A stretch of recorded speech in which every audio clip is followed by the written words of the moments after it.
I'm Rusty Hale with PCS Outdoors. I'm going to show and explain how to set this dog proof with the trap setter. It's got little notches in the end of it, about a 1/4 inch up from the top. You just take this, you want to make sure that your trigger is right there. You slide it right over it like that, and in behind this little rod right there that your dog is hooked to. And you just simply compress this, take the setters out, and set your trap.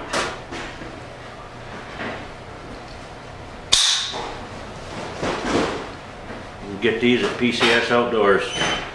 Thank you. Have any questions? Give us a call.